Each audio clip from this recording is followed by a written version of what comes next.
Hi, Mr. Curtis. How are you, sir? I'm good. How are you? I'm well. My name is Ari Friedman.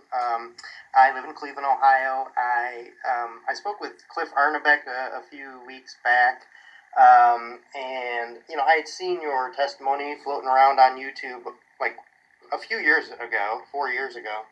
And I guess my question is, has any have you been contacted recently about that testimony or no? Recently by, what do you mean? I mean anybody. Don't you think it's kind of prevalent to our condition right now? I had a few people from Trump organization call me and ask, if I knew anything about Dominion, which I don't, because, that was 20 years ago. Uh-huh. And, if it could still be done, which of course it can, because why couldn't it? It's a program. So I talked to a few people, but other than that, not much, no. Wow. Well, okay. That's pretty wild. You would think you would be the most famous man around right now. Because when you say 4951, and that's what we're sort of like hinging on right now, it couldn't be more clear to me that and for that matter, you should probably be suing them for patent or copy. They should at least be smart enough to flip the numbers better, huh? Something, don't you think? I mean, it's so clear to me. Well, keep the part apart, you don't get an automatic recount, but other than that, you should be able to come with any number you wanted. So, who knows? It's weird that they just went with that what you had written, and so you ran for Congress, and I had also collected signatures up here to run for Congress, and then I ended up just sort of helping the lady that was running in our district, and we were defeated pretty soundly. District 11, actually Stephanie Tubbs Jones's district. Oh. Well, of course, okay. And Cliff Arnebeck is convinced that she was assassinated. Am I? Do you agree in that, or not necessarily? I have no knowledge of that whatsoever. Yeah. Okay. Just wondering. Now, was it Cliff that was? I didn't even know that Stephanie Tubbs Jones had died. Oh. I Yeah. haven't heard of her in a while now. Well, she died in 2008 here in Cleveland Heights from a brain aneurysm while driving, and Cliff. And so, was Cliff the guy that was questioning you during that testimony? I'm not sure. Okay. Who was doing that? I think we were doing it by whoever the Congress people, whoever they were doing the questioning. And I think Stephanie Tubbs Jones was actually one of them. Oh yeah, no, she wanted to know who Tom Feeney was, and she was like getting to the meat and the potatoes, and I have a feeling that's why she's no longer with us. I mean, that sort of seems to be the consensus up here, which is kind of tremendous that's not larger news, if you ask me. Well. Yeah, I hadn't heard about it, but I don't.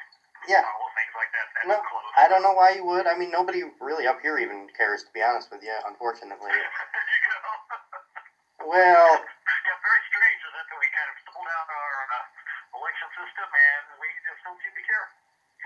So I have a question. If you would like to, do you care to even reach a larger audience? If I were to, I'm working with this news agency, whatever, their YouTube channel. Let's not kid ourselves. But we're trying to get to the bottom of this election fiasco, and I'll be going up there. It's like on the border of Michigan and Ohio, and so they've got a few thousand people that watch, and I would love for you to maybe sort of not litigate, but retell this story, because it's so vital right now, and the fact that Jerry Nadler, who was on that panel, and Maxine Waters, who was on that panel, and of course Stephanie Tubbs Jones is not with us, but what the hell did they do? Anything? Have they done anything with your testimony? And they did nothing. Okay. No one's done anything. I mean, what happened in mine is that we actually got rid of the touchscreen machines in Florida. Another person you might want to get hold of is Charlie Crist. He's a congressman. He's a Democratic congressman now, but he was the Republican governor at the time, and he was the one who worked on the deal to get rid of the machines as part of, basically to mitigate the fact that, the elections were funny and that, as opposed to having to process this through the House of Representatives. So you might try getting hold of him as well. Interesting. Well, look, if you need me to do an interview or something, I have no problem at all with that. Well, look, I really appreciate your time thus far. It's so important that we get to the bottom of it, and I know it's in the in the congressional record or whatever now, but if nothing's happening, then maybe it's time to pull the records out and replay them a little bit, and so when was that testimony given, pretty please? Was that in 2004 or 2000 and either 4 or 6? I don't remember myself. I think it was 4. Huh. If you go on YouTube and you call it up, they'll tell you though. Well, yeah, I've watched it a dozen times or more, and and so then when I realized that you're down there and you're doing your thing, and then you ran for Congress, and I think that's really great because there are so many people bitching and not doing anything, and the fact that I was only a handful of people that were going to run for Congress up here is remarkable. We need to take our government back, and no one's willing to do it is the problem. Right. No one's put in the work. It's a lot of work. But it's a lot of work. Yeah, boy. Yeah, it is. You will know. Yeah. And in a heavy red district, you put in the work without a lot of chance of it actually working. Well, see, I'm the opposite here in that we're a heavy blue district, and we were trying to get a black conservative Republican woman elected, and she just got stomped, and it's so sad. That's what it is. If people don't pay attention, they go in and they vote party, and they don't pay attention to anything that was basically said. So, in my race, I got almost identical to the Biden vote, which wasn't enough because it was a red district. But anything that I said, any stuff that I'd done, all the work that I did, it's like it didn't make any difference at all. They voted Biden, they voted me. If they voted against Biden, they voted against me. It was just right down the line. So sometimes it's disheartening even to look at it in that regard, that people don't really pay attention. So. Well, I'm glad at least that the Trump people reached out to some degree, and that's heartening. Right. I couldn't give them any real information if they were looking for something for filing court or something. My testimony's 15 years old. So yeah, but it probably wouldn't be really pertinent to a court regarding what's going on. It's just a matter of possibility, but I don't think anyone argues the possibility. It can be done. I think that you try and get in there and get the source code, and then you say, "Oh my God, this was my source code." They didn't even hammer anything out of it. They just copied and pasted it. Which is really odd because it's just so simple. I mean, anybody can change it. It's nothing. There's nothing to it. You just do the math and you just change the numbers. It's a simple operation. And the only way to stop that is to actually count those ballots eventually. You don't have to count them on the first night, but you should, if you're going to do it, this has always been my theory, is that you can go ahead and use the scanners to do your paper ballots to give you the presumptive count. Then you tell everybody what the presumptive count is, and you count it for real. Because then it doesn't matter if you flip it in the machines, because eventually the real count's going to come out. And I would always have a Democrat and a Republican be in the same position as an SOE, because right now we have the problem of people don't trust the person in charge. Because, in a Democratic area, you've got a Democratic SOE. In a Republican area, you have a Republican SOE. So no one's really watching the store.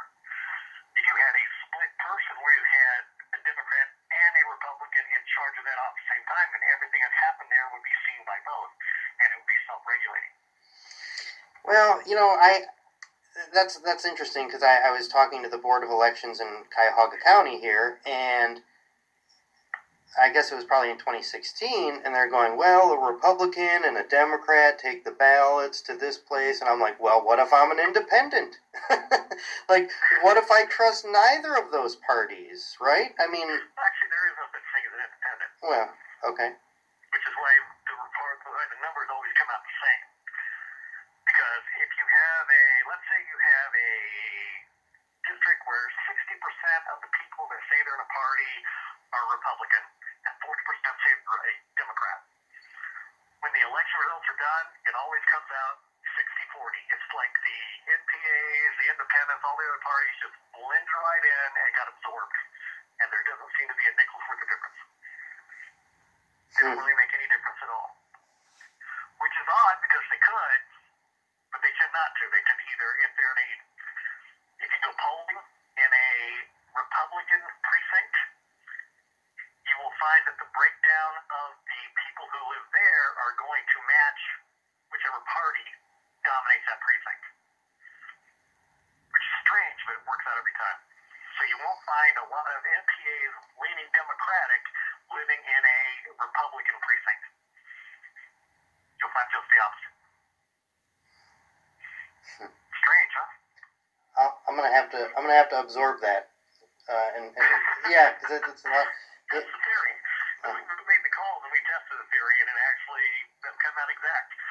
So if you have a precinct that is 60% Republican and 40% Democrat, and you have 20% NPA, and you call those 20% NPAs, they're going to break 60% Republican, 40% Democrat.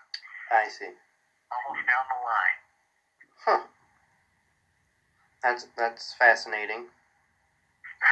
Yeah. Wow. Okay. So you It doesn't be that way, but it is.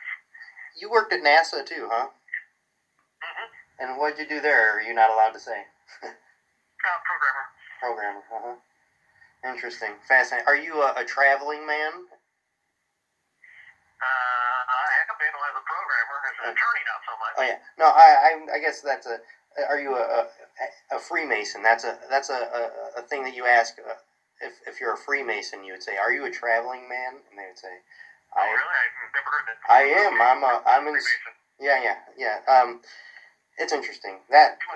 You must be a Freemason. I'm not. My father and his father were, and so now it's like Mr. Curtis. It's like the Da Vinci Code, and like now the symbolism of it all, and my father was a lawyer, and so when he would go and represent somebody in court, he would take his little Masonic ring and he would put it on his pinky.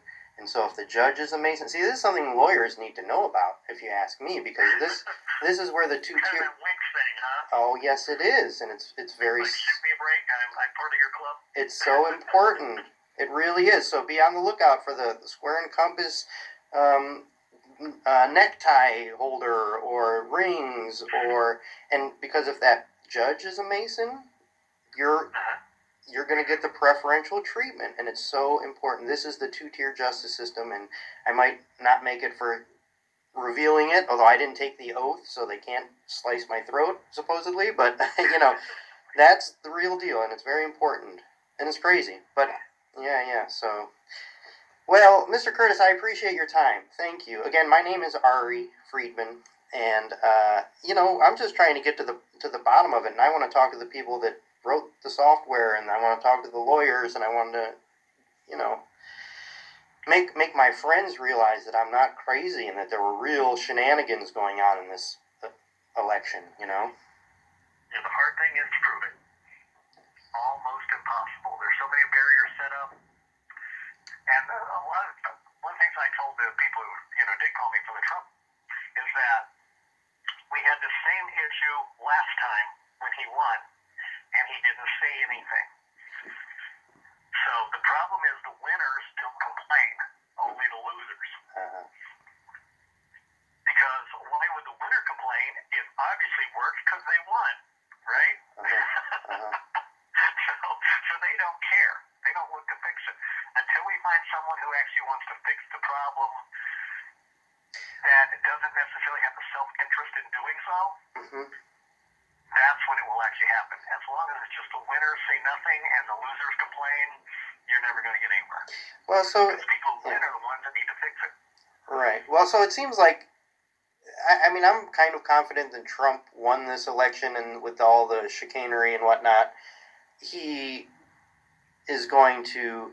Well, obviously, I mean, they're trying their best to blow the whistle and alert the American people to what you tried to alert the American people to, and hopefully we'll have it resolved this time around so we don't have to go through this shit again, because this is awful. Well, my hope is there with you, but my confidence level is not. Okay. I'm guessing nothing will happen. Wow. Well, it didn't for 25 years or however long, or 15, yeah, okay. Right. Yeah, good grief. Well, again, I thank you for your time. I'm going to try and maybe do a show sometime over the next few days out of the neighborhood news studios, it's called. And, well, is there a day that you would like to, like a Thursday, Friday evening or something? And I don't know. You have to write me when you're ready. Clint Curtis at clintcurtis.com. You got Clint Curtis at clintcurtis.com. Yep, when you get everything figured out, okay. Send me an email and we'll figure something out. Awesome. That is so cool. Well, it was a pleasure to talk to you, and I appreciate your bravery in coming forward when you did, and let's hope that we can clear this up sooner than later. Sounds good, sir. Thank you, sir. Be well now. Peace. Bye-bye. Bye-bye.